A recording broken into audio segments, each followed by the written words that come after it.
Penhora da moto do motoboy. Tem um vídeo aqui que a capa é esta e o título é este, mas quando falo da moto do motoboy, você pode entender o carro do taxista, o carro do motorista de aplicativo, o caminhão do caminhoneiro ou qualquer outro instrumento necessário ou relevante para o desempenho profissional.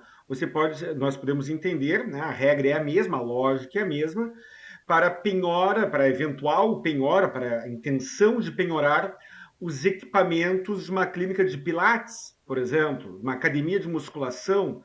Será que eu posso penhorar os equipamentos de uma academia de musculação? Será que aquela nutricionista que tem uma balança de bioimpedância, é caríssimo, não sabia? Uma balança de bioimpedância profissional de alto nível é caríssimo, é o preço de um carro quase. Será que nós podemos penhorar a balança da nutricionista? A resposta não é tão simples assim. E aí eu recebi uma mensagem aqui no canal de um inscrito que perguntou o seguinte: e se o devedor tem outro emprego além das entregas por moto? Marcelo Montano formulou esta pergunta. Olha só, é uma ótima pergunta, ótima, ótima, ótima pergunta. Por isso que eu gosto tanto que o inscrito aqui do canal participe, porque o canal é para nós, é para a nossa reflexão, para o nosso aprendizado. Olha só, o texto legal não traz nenhuma resposta específica sobre isso. O texto legal não contemplou, o legislador não enfrentou esta hipótese de o devedor ter mais de um emprego, ter mais de uma atividade, ter mais de uma atividade qualquer, quaisquer que sejam, e o credor pretender penhorar tão somente o bem necessário para uma das suas atividades. Então vamos refletir em cima da natureza, da finalidade da lei, do artigo 833 do Código de Processo Civil. O artigo 833 do Código de Processo Civil, que é a norma que prevê a regra de impenhorabilidade, ele pretende proteger a dignidade do devedor. Assim como existe o interesse do credor de receber o seu crédito, existe o direito do credor de receber o seu crédito, e existe o interesse do Estado de que os credores, em geral, acreditem que vão conseguir receber os seus créditos. A confiança entre as pessoas é um dos requisitos para que a economia funcione. Então, existe esse interesse social. Mas também existe o interesse social de impedir que as pessoas sejam aniquiladas. É ruim um devedor inadimplente, é ruim um credor insatisfeito. Mas se nós tirarmos o instrumento de trabalho, se o judiciário retirar um instrumento de trabalho de um devedor, aquele devedor talvez até consiga pagar aquela dívida, mas ele, devedor, sem o seu instrumento de trabalho, não conseguirá prover o seu próprio sustento e não conseguirá pagar os seus outros credores. Então imagine só, aquele devedor trabalha como motorista de aplicativo, por exemplo, aí o seu automóvel é penhorado para pagar um credor específico. No mês seguinte, aquele devedor que trabalhava como motorista de aplicativo, por não ter como trabalhar, começa a atrasar o aluguel, a conta de luz, de água, começa a atrasar uma série de outras obrigações financeiras. E aí a sociedade terá um credor insatisfeito a menos, que é aquele que teve a sua dívida paga, mas terá vários outros credores insatisfeitos novos. Existe então dois interesses aí: interesse do credor, interesse de proteger a viabilidade, a dignidade, a viabilidade do devedor e dos demais credores do devedor. Onde está a resposta para a pergunta? Penhorar a moto do motoboy que tem outra atividade.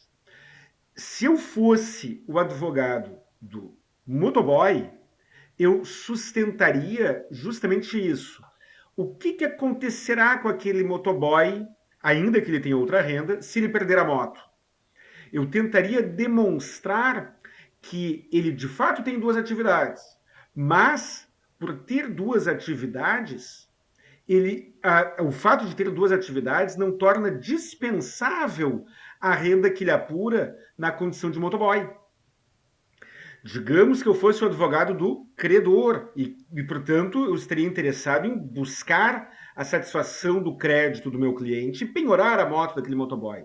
Eu tentaria provar o exato oposto. Eu tentaria demonstrar que aquele motoboy tem condições de seguir pagando as suas contas, tem condições de apertar o cinto, mas não será aniquilado, não será destruído se perder uma de suas atividades remuneradas, uma vez que ele tem duas. E o juiz, por sua vez, terá de avaliar. Eu disse o que eu faria se eu fosse advogado do motoboy devedor. Disse o que eu faria se eu fosse advogado do credor. E se eu fosse juiz? Eu não sou juiz, não sou vocacionado para ser juiz. Mas digamos que eu fosse o juiz. Eu ficaria muito atento a este detalhe. Aquela atividade de motoboy, é um singelo complemento de renda para que aquela pessoa tenha lá uma grana a mais no final do mês? Ou faz parte do seu orçamento e se ele perder aquela renda adicional, haverá ou não haverá um comprometimento efetivo à dignidade do devedor e de sua família? E nesta conta, nesta avaliação, eu incluiria a boa vontade do devedor em pagar, porque isso entra na conta, pessoal.